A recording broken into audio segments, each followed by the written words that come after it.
বন্ধুরা, আজ আমি তোমাদের সাথে শেয়ার করব মুরগির মাংসের তেল পাতলা ঝোল। তো চল দেখে নেওয়া যাক। কড়ার মধ্যে মাংসটাকেও একটু ভাজা ভাজা হতে দিয়ে দিয়েছি। এই যে একটু ভাজা ভাজা হয়ে যাবে আর এর থেকে জলটা বেরিয়ে যাবে, তারপর এটাকে ছেঁকে নেবে। আর এদিকে ধনেপাতা আর রসুনের মিক্সিং বোলের মধ্যে দিয়ে দেবো কয়েক কুচি পেঁয়াজ।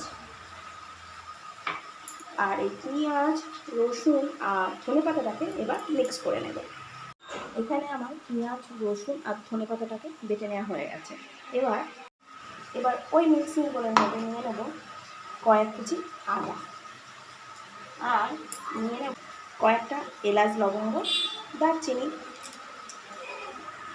এবার দিয়ে দেবো একটা গোটা টমেটো। শেষে দিয়ে দেবো একটু সাদা জিরে।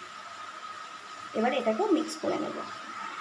এবার আমার আদা, জিরে, এলাচ, লবঙ্গ, দারচিনি আর টমেটো পেস্টটাও রেডি হয়ে গেছে। এদিকে মাংসটাও ভালোভাবে ভাজা হয়ে গেছে। এবার এটাকে ঢেলে নেব। কড়াই দিয়ে দিচ্ছি তেল। তেলের মধ্যে কটা আলু ভেজে নেব। এটা অপশনাল, ইচ্ছা হলে দেবে, না হলে না দেবে। যেহেতু তো আলুটা ভাজা হয়ে গেছে, এবার এগুলোকে তুলে নেব। তো আলুগুলো সব তোলা হয়ে গেছে। এবার এর মধ্যে ফোড়ন হিসাবে দিয়ে দেবো দুটো তেজপাতা, আর দিয়ে দেবো একটু কুচু করা পেঁয়াজ। একটা মিডিয়াম সাইজের পেঁয়াজকে কুচু কুচু করে রেখেছিলাম। এটাকে কুচু কুচু করে একটু ভেজে নেব।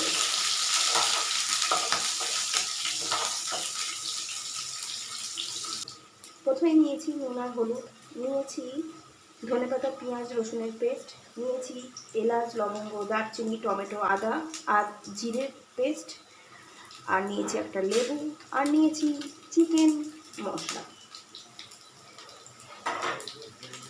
তো পেঁয়াজটা ভাজা ভাজা হয়ে গেছে।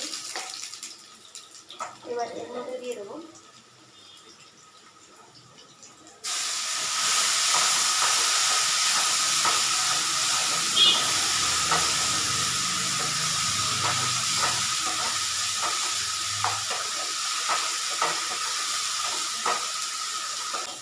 ধনেপাতা, পেঁয়াজ, রসুনের পেস্টটাও যখন ভাজা ভাজা হয়ে গেছে, এবার এর মধ্যে দিয়ে দেবো আদা, জিরে, এলাচ, লবঙ্গ, দারচিনি আর টমেটো পেস্টটাও।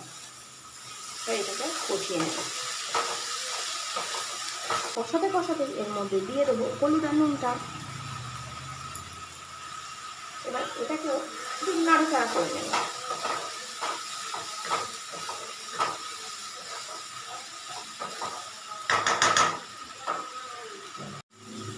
এবার যখন এটাই ভাবে তখন মশলা দিয়ে এই জলটাও একটু দিয়ে দেবো। এবার সবগুলোকে ভালোভাবে কষতে দিয়ে দেবো। এবার এই কষার মধ্যে দিয়ে দেবো চিকেন মশলাটা।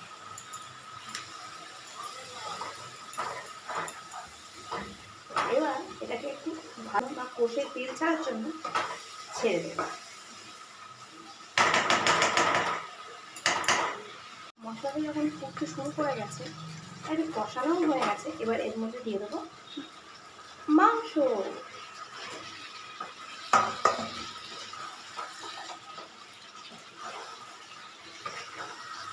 আর কষানোর সঙ্গে সঙ্গেই যাতে আলুটাও সিদ্ধ হয়ে যায়, দিয়ে দেবো আলু।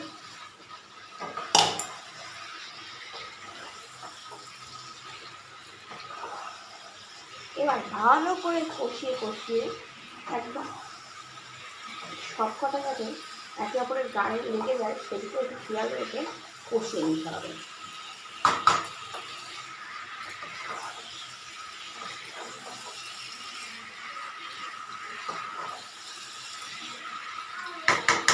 তো একই পদ্ধতিতে এইভাবে চাপা দিতে মাংসটাকে কষানো হচ্ছে।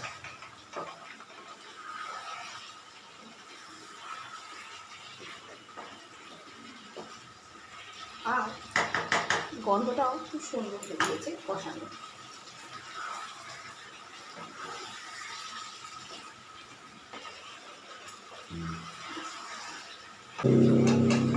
এবার যেহেতু এটা একটু বসে গেছে, এর মধ্যে দিয়ে দেবো একটা লেবুকে আমি ফালি ফালি করে নিয়েছি আর কেটে নিয়েছি এই রস।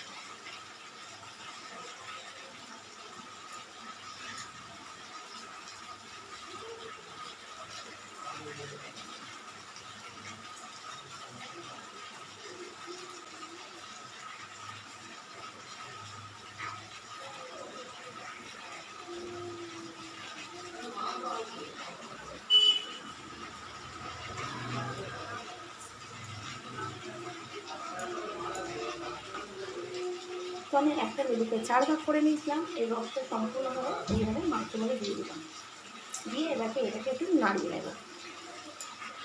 তো তো লেবুর রসটা মাংসের মধ্যে দেওয়া হয়ে গেছে, এবার এটাকে একটু নাড়িয়ে নেব, বা লেবুর রসটাকে মাংসের মধ্যে যাতে মিশে যায়, লেবুর রসটা যাতে মাংসের মধ্যে মিশে যায় সেদিকে একটু নাড়াচাড়া করে নেব।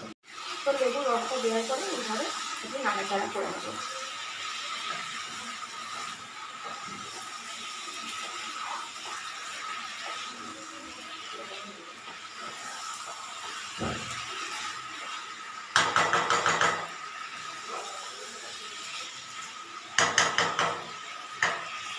আর একটু জল দিয়ে দেবো,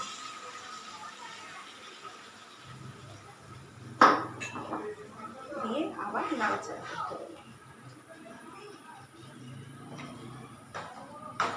একটু নাড়াচাড়া করে ঢাকা দিয়ে দেবো।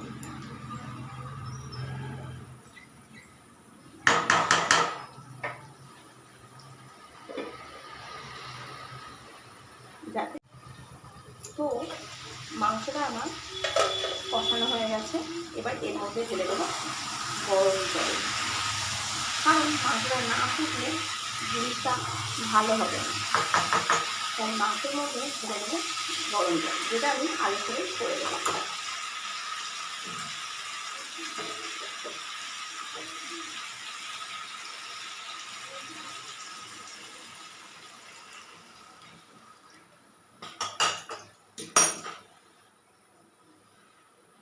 এবার এটাকে চাপা দিয়ে উঠতে দিয়ে দেবো। এবার চাপাটা দিয়ে দিলাম, ফুটে উঠলে গ্যাসের ফ্লেমটা অবশ্যই মনে করে লো করে দিতে হবে, না হলে ঝোলটা শুকিয়ে যাবে, ভাতের সাথে খাওয়া যাবে না, আর পুড়েও যেতে পারে। তো মুরগির মাংসের তেলে পাতলা ঝোল একেবারে রেডি হয়ে গেছে, আর মাংস আর আলু দুটোই গলে গেছে, আর বাচ্চাদের জন্য তোলা হয়ে গেছে। তাই এর মধ্যে দিয়ে দেবো কিছু শুকনো লঙ্কাকে পেস্ট করে নিয়েছি, সেটা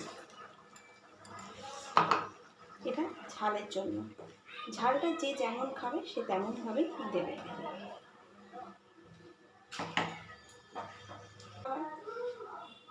ঢেকে দেবো, আর ফুটে গেলেই লো করে দেবো গ্যাসের ফ্লেমটা।